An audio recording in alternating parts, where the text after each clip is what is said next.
Mama kwa babiem emfa emra begam dwumadie eso ebredu se ye be hwe yapomde eho ensem kwan be fa so be toto no ne ye wo fie na ye di adwumefo eda kese wo be nya se ye be ho aduro sna be ye firi o kire ko ne ye ko adwuma ye be ko na hoden so be de akwasi ensia mensa aka Dr. Isaac Ewaha from Star Health Clinic.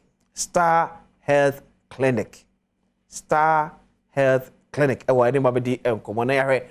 Kwa betimi afa so abo me be bia de enkomo no efa se fibroid yade a edi ebibima enyapa. Bara se hwimu abetodwa me ya se emme wo bibrem enya fibroid echen abrofo ma edi entia ye dwane ayedi ye lifestyle anase eyede. Doctor, what call you? My happy work is this. Thank you. Star Health is a hoboko. A hoboko. Yama, Mojume Funyana, so efficient. That's right. Near Mama Basuo, a Jumadia Moye, Edema, or my Ghana. That's right. Ghana, and this so near Moye, Edibai.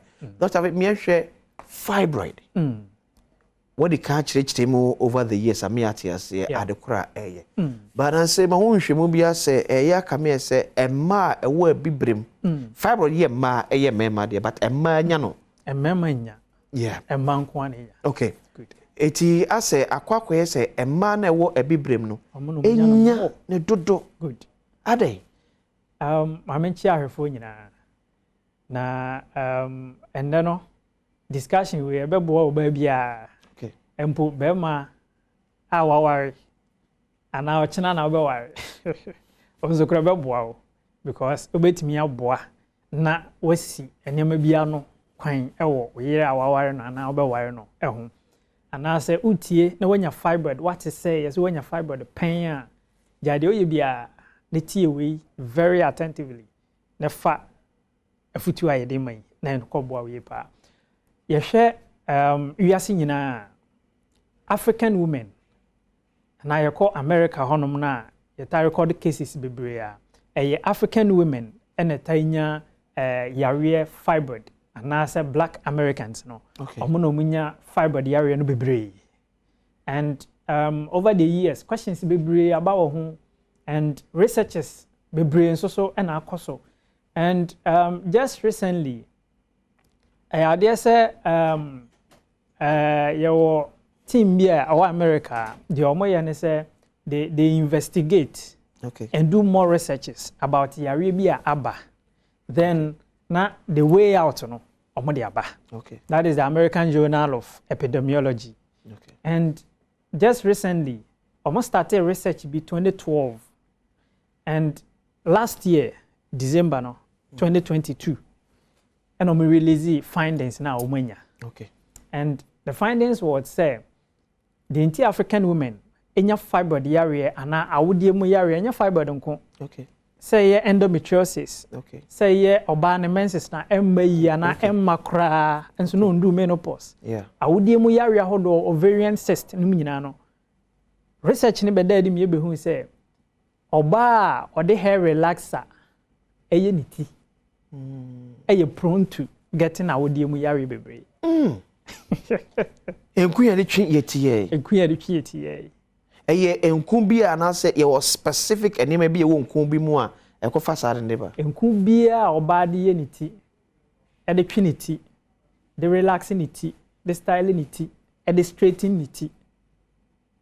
Eboa e ma oba develop awodie mu yare bebre.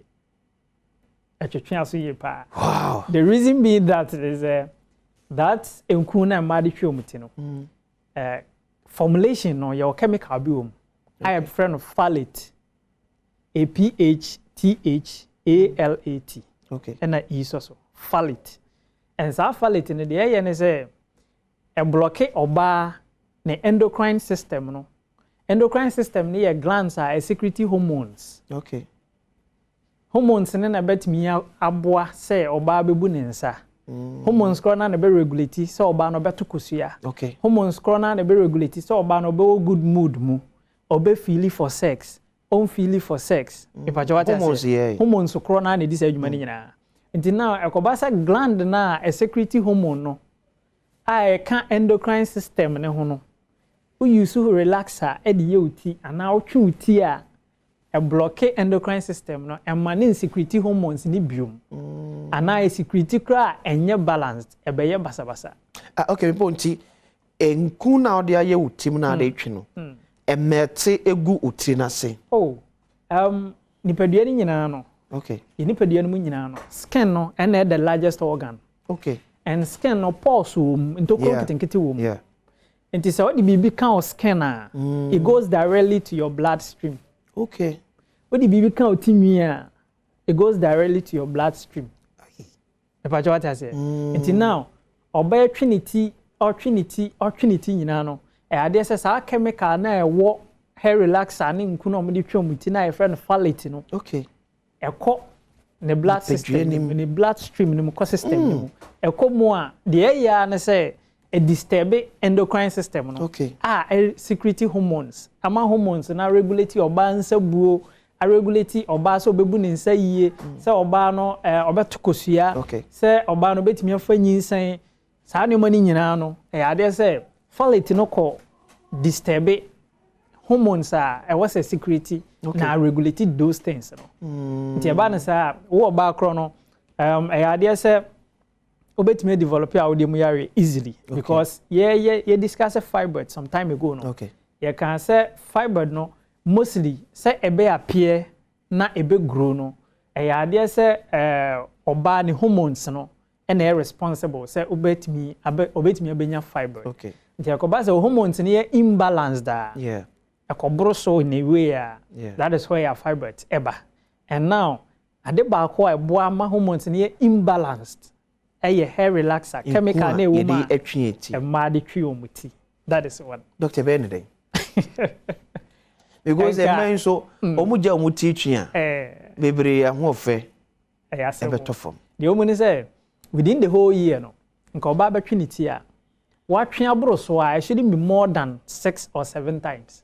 the whole year from January to December okay so oba ba twi ni ti a oba use relaxer on it here okay and can say bro 6 or 7 times in the whole year in the whole 365 days say a bro say 6 or 7 times a bro so a very common and very logic and Dr. Nibiati and Yanwa so be develop here with the yare BT fibroid okay ovarian cyst polycystic ovarian syndrome okay but only more question maybe about my number ne bia na obi manimu so fa number we okay na enkomo no yentimi eninto so na bra ye branch ben wo ye branches no ebi wo kasoa akwele Utah City ho a ebi nso so wo Kumase ejo so kwa mo 4 junction ho no mo a ebi nso wo sunyane fiapre e ben bebi a first na GN bank e wo na ho ane wo e na Adom ahinkros ye wo SS Japekrum ye wo Japekrum fitem ho a fa number we na ye mo enkomo no nto so